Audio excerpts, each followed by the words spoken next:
you're back for some more for the third time, or you saw the title of this video and was like, I gotta see what this is all about. Either way it goes, my name is Cedric, but you can call me Ceddy Said, and welcome to Reviews from the Six. Here I give you reviews on things that are my hobbies. So for example, reading comics, collecting fragrances, working out, playing video games, combat sports, thing of that nature. Pop a squat and listen up. So today we are reviewing Justice League versus Godzilla versus Kong issue 3. So if you're not new to my page, you've already saw more reviews for issue number 1 and issue number 2. Of course, this is issue number 3. What I do here is I show you guys some of the art. I give you some of the story without giving you any spoils or spoilers. And what I mean by give you some of the story, I tell you the thing that tell you the things that I thought was cool, what I think they can build on, what was some cool Easter eggs as well, just things of that nature. Just have a conversation about the comic book without ruining the story for you guys.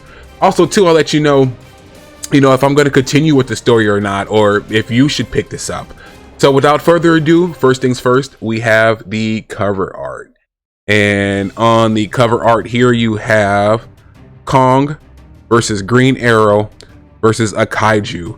Now on the back, again, you have a promotion for the Aquaman movie, which I haven't seen yet. I'll wait till they come out on the streaming apps to do so. But this is the first time that we had Kong on the front cover of this issue, or of this saga. So on the first issue, we have Godzilla. The second issue, we have Godzilla 2. We finally get Kong. Now on the first issue, it is the wraparound issue. So you have Kong on the back, but not on the front. This is the first time we have him on the front. Also, this is the second appearance of Green Arrow, but it's the first time like he gets some like real action going on in the comic series. So within the story itself, these two, I was like, all right, cool. They're going in a direction where it doesn't seem so repetitive for the first two. And now you have the art. Hey, Black Manta. And the story though is pretty dope, y'all. Like he's low. Ooh, I don't want to spoil anything. But as you can see, man, I just absolutely love the art. I say that in every single video. This is pretty cool. I'm gonna hit on this as well, but I just thought this whole part of the story was pretty dope, and I'm gonna tell you why. But yeah, the art, sick. Definitely dope. So now if you remember in the first two issues, they are in the story now, they're kind of going from city to city. So of course we had Superman in Metropolis, we had the Bat Family and Gotham City. Now we're in Liberty City, I believe, or Central City. I'm sorry, we're in Central City with Flash and his Rogue Gallery. So first things first, we've had the Flash in the first or second. He's pretty much the constant throughout their first 3 issues. He's in every single issue, and he's providing that comedic relief, or that comedy relief. And it's pretty good so far. Just him going back and forth with Hal, or him going back and forth with other members, just being sarcastic, like in the middle of a fight, is pretty cool. But we kind of get to see his powers in full force here as he fights a kaiju. So the cool thing is not only do we see a glimpse of his abilities, but we also get to see him against like his entire Rogue Gallery for a couple seconds. And I thought that was pretty cool because it was like I said, what they're doing in this with the backstories, even though they're cramming it in, it is still pretty cool the way they cram it in. It's not one of those where you're just like, oh my god, they just had to throw that out there so I can know. No, you're actually intrigued by it. So when I'm seeing the Rogue Gallery, I'm like, yo, who's this guy? Who's that guy? Why is he saying that to Flash right now? So it makes me want to go back and read a couple storylines. But anyways, you have them in Central City, and they're evacuating the city pretty much, and Flash is just kind of like, I gotta save everybody. I don't know what's going on. To me, it was a weird place to have him in a jail or a prison or an asylum. That was just weird to me when you have this big old kaiju over the city just destroying everything. So now every city has had a kaiju, right? So Metropolis, they have Godzilla. Gotham City, they had a big bat. In Central City, they have like a squid, a chichuli or something of that nature. I forgot what they call it, but it's a big giant squid. Now you get to see Flash's powers, but you don't get to see him on the scale that you saw everybody else's powers, right? As in the previous issues. But still, it's pretty cool just to see him use his powers to save people instead of to be combative. So that's one thing I take away from the Flash in this series, is that he's not going to be like a real big fighter, but he's going to provide the comedy relief. He's going to do the evacuations. He's going to save a lot of people. He's going to be the voice of reasoning to a lot of the Justice League members in this. And he's going to put a lot of things in perspective for us. So pretty much that's like the first 5 pages or so is just Flash putting everything into perspective, showing us what Central City is, providing that comedy relief, just a little change up from 1 and 2. So even with that change up, you do have a couple members join him. Of course, you still have Hal that's available. Him and Hal are still going back and forth with each other. I believe Wonder Woman comes into play. I really can't remember, but she does come into play, not in Central City. So in Central City, there's not a lot going on besides the Flash, like I said, providing that comedy relief. So then you switch over to Wonder Woman, and they're in what is it?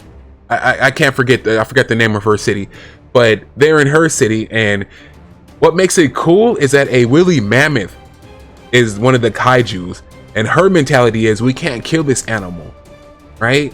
Because it's prehistoric, or we can't kill this thing. It's endangered. Let's capture it.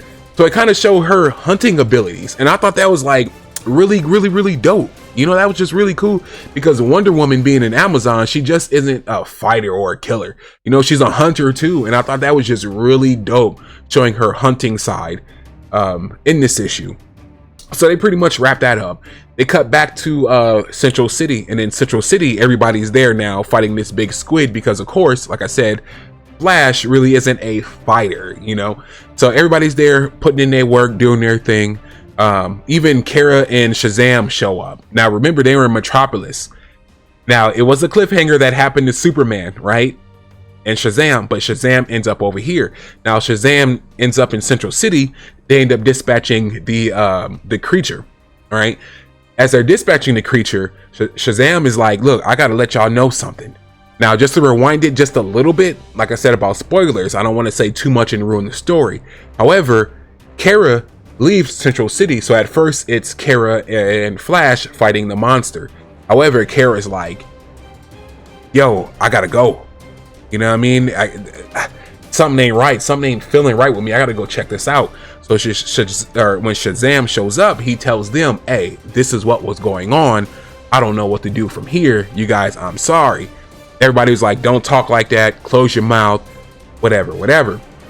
So now, when it comes to the Green Arrow and Kong, right? So like I said, this is the first time you really see some action from either of these two. Like, you do get Green Arrow in the previous issue. However, it's Green Lantern making like a ship for him and that he's riding in, which is kind of funny. Kong, you see, the last time we saw him, Grodd is talking to him like, hey, are you some type of god? You know, and I thought that was pretty dope. But long story short, Green Arrow is left on Wonder Woman's island as she goes help take care of the woolly mammoth. And the cool part is, if you know anything about Oliver, is that he was stranded on an island, and that's how he became Green Arrow, how he learned his skills and all that good stuff. So he's like, I'm no stranger to an island, right? Then all of a sudden Kong pops up. How does a man with an arrow take care of I don't know Kong's size, but how is he going to take care of someone like Kong, right? And I'm pretty sure Green Arrow has dealt with like big threats in his series, but just with Kong itself, no, right? So then you have a few other Justice League members come and help him, and I thought that was pretty cool. So now Kara comes back, right? So now Kara is kind of like replacing Supes. Now remember, in issue 1, Soup is like going in between countries and cities and states, just taking care of all the crime, so him and Lois can get eloped and he doesn't have to worry about anything. So Kara's doing the same thing here, to where she's going back and forth from Metropolis to Central City to Gotham City, even though she wasn't in Gotham City, but you know, she's going back and forth. And the part that I showed you in the beginning, the aspect of Kong and Kara is the aspect of what's the movie I'm looking for, but the big giant ape and he has the white girl. It's slipping my mind right now, but I'm gonna leave it on the screen here because I know it's gonna come to me right now. It's just not coming to me, right? But is that the original King Kong story? Maybe. Yeah, but anyways, it's reminiscent of that, right? He sees this cute little white girl and he like, oh baby, what's up?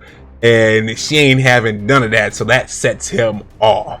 And since that sets him off, it leaves us with a to be continued. So we have to pick up 4 to see exactly what happens. So with that being said, what are your thoughts down in the comments below? Let me know. What are your thoughts about Green Arrow versus Kong? What do you think about Kong and Kara? You know, them playing off of that. Like, we've seen it before, you know, a long time ago. I mean, it's nothing new, but at the same time too, I kind of like the spin that they're having, you know. Also, how do you feel about the kaiju and Flash? Like, even though Flash probably has the second most, I would say, page time in this series, do you see him being like the superhero of the series? I don't know, it's kind of hard. He's not doing a lot of fighting, but he is kind of like the big deal here. Also, make sure you hit that like button. The algorithm needs you to like it so other people who like stuff like this can see it and come and chat with us. Also, make sure you hit that subscribe button. Your vibe attracts your tribe, and that's what brought you here today. Last but not least, hit that share button. Share it to your social media, share it to your friends. Anybody that you think this would be beneficial or cool for, do it. With that being said, thank you for joining me on my review of Justice League versus Godzilla vs. Kong, issue number 3. Peace, love, and blessings.